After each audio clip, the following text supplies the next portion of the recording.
In this video, we're going to have a look at the T2, which is chambered in 22 WMR. We're going to take a look at the features, we're going to strip it, we're going to assemble it, and then we're going to take it on the range and we're going to see how it performs.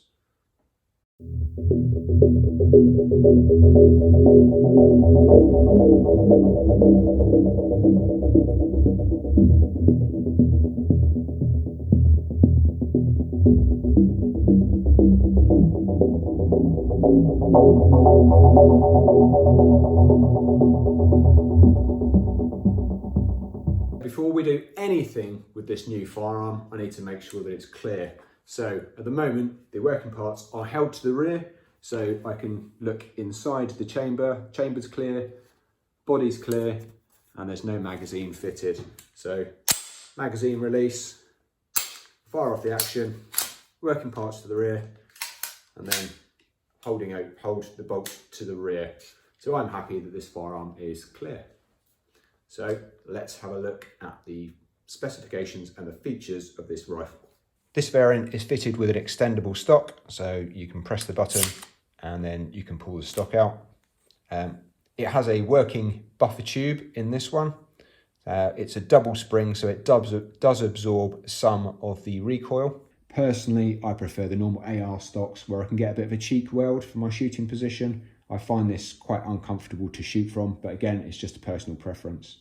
Looking at the controls, we've got a Magpul grip, a factory trigger in this one, but it's got the same standard 2 pins as most ARs have got, and you can drop this trigger out and you could drop another trigger in if you wanted to. On this side, we've also got the bolt release and the holding opening, and I'll just flip it over. You can see it's got the standard magazine release.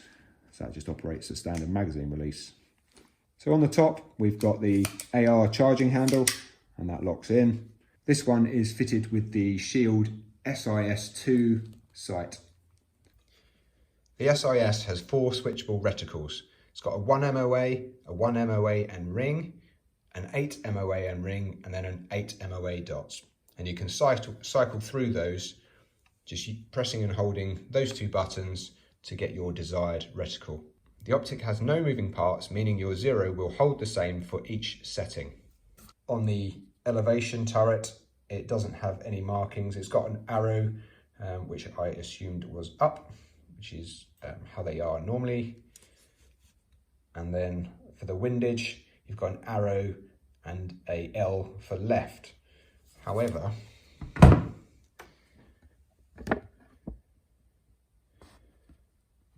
there you go. The SIS turn clockwise for left on the windage and up on the elevation. These are marked out of error. So the handguard is manufactured from the same billet T6 aluminium as the upper and the lower receiver. It's a bespoke handguard.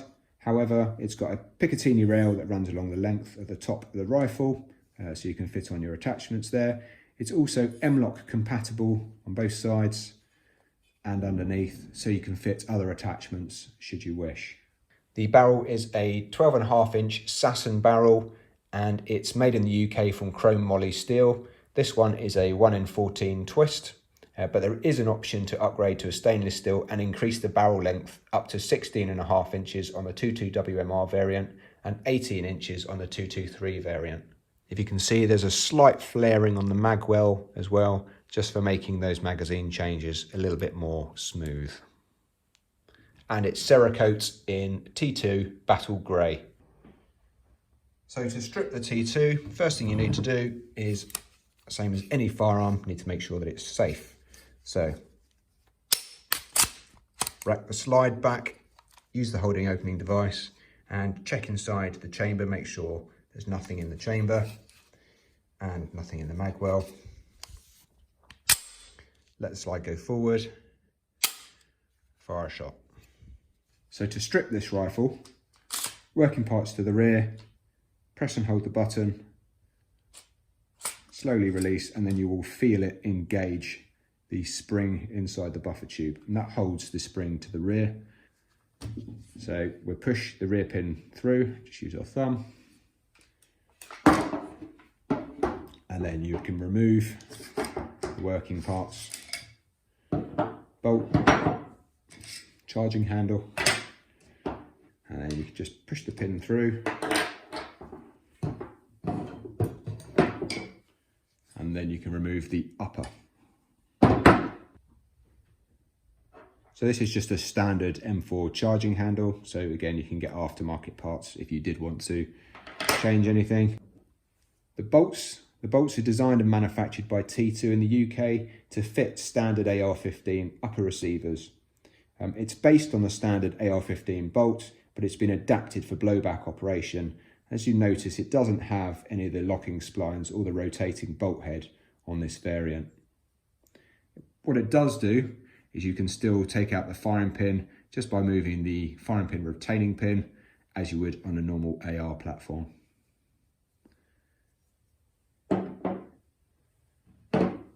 In the lower fits a standard AR trigger, so you could get drop-in triggers and fit them as aftermarket should you wish. Inside of the upper is quite similar to the Smith & Wesson 1522. If you can see that. So it's very similar on the inside, but it does feel quite a solid rifle. Reassembling the rifle, we just put it back together in the opposite way. So firstly, we're going to connect the upper and lower receivers. So you just line up the holes as you would on a normal AR and then push the pin through, and then that locks that together.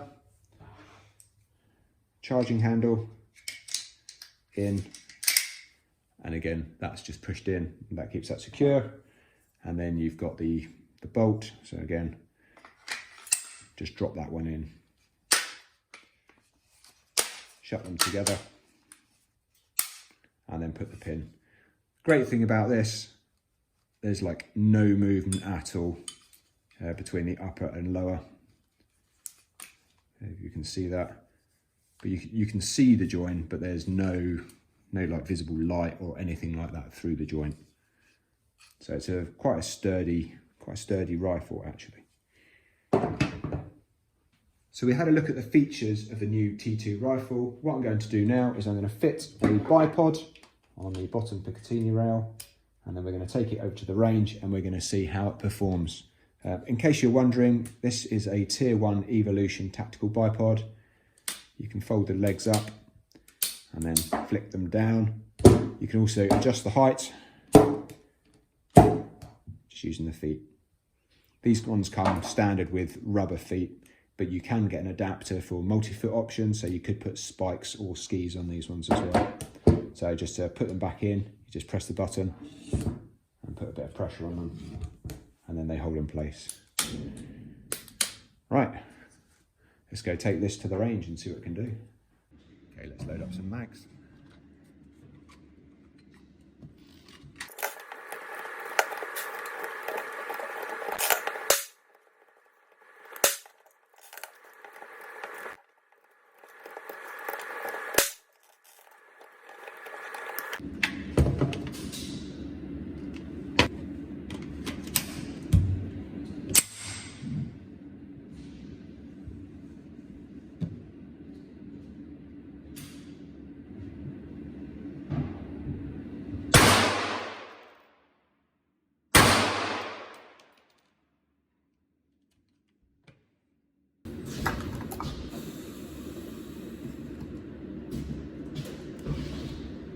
I'm just going to put a target downrange, and then we're going to have a little bit of a blink on it.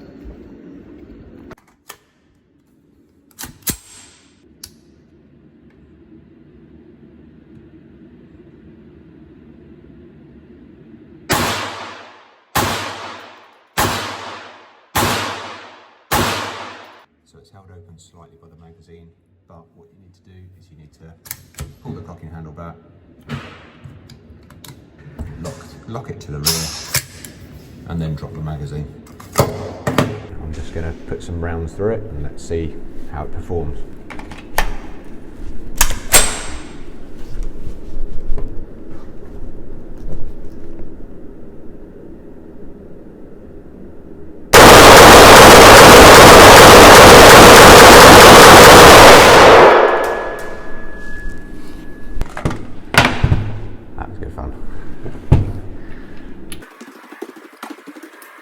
go, so there's the 5-round group,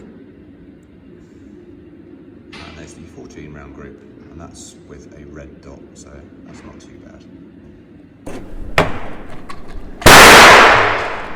So we load up the magazine now.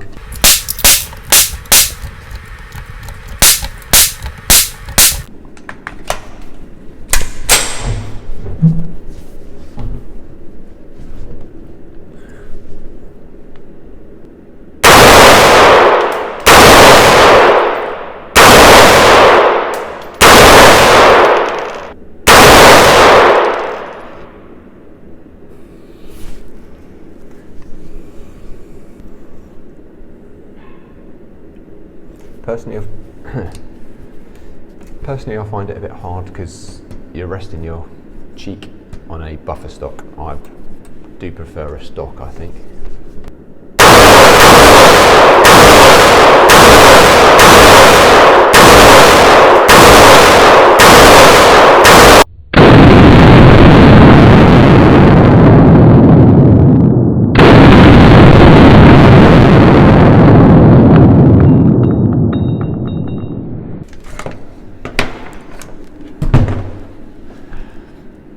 There you have it, the T2 WMR.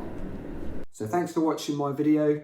We've gone through the specifications of the new T2 rifle, we've stripped it, we've assembled it, and we've taken it out on the range just to see how it handles. So let me know in the comments what you think about the new T2 rifle.